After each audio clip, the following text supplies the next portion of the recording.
Seperti terang itu begitu bernilai, begitu juga hidup saudara. Karena itu kita, setiap orang yang bernilai ini di mata Tuhan, seharusnya kita ini mencerminkan nilai-nilai dari Tuhan. Karena dia menaruh nilai itu di dalam diri kita. Tapi sedihnya adalah banyak orang Kristen menyebut dirinya percaya Tuhan, hidupnya gak punya nilai. Sepanjang seri ini saya cuma mau bahas satu tokoh.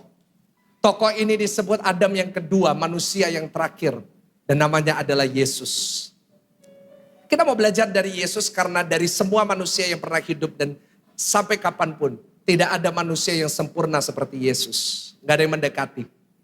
Karena itu purpose kita jadi orang Kristen, tujuan kita minggu lalu Pastor Jose Carroll ngajar bahwa orang yang kaya adalah orang yang punya purpose, punya tujuan hidup dari Tuhan.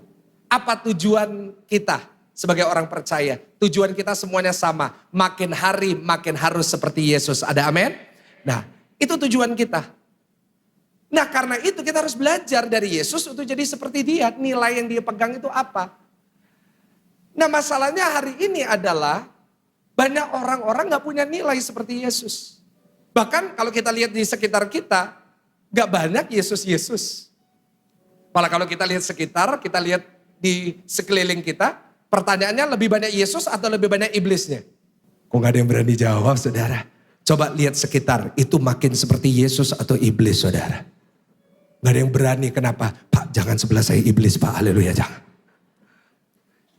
Kenapa ya kok bisa gitu ya? Udah Kristen, garam dunia, terang dunia.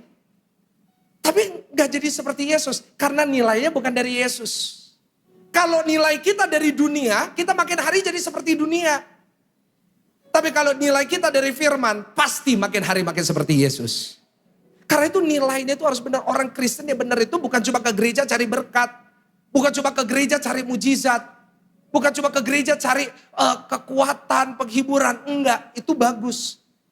Tapi orang Kristen yang benar, yang bernilai, dia ingin setiap hari makin minggu ikut Tuhan, makin minggu ikut ibadah, makin hari jadi seperti Yesus, makin seperti Yesus, makin seperti Yesus. Karena itu doa saya selama beberapa minggu ke depan di mana kita belajar. Kita bukan cuma catat, foto, tapi kita hidupi. Kita jadi orang yang punya nilai. Karena orang yang menghidupi nilai-nilai Kristus dalam hidupnya bukan cuma berharga di mata surga, tapi juga berharga di mata manusia.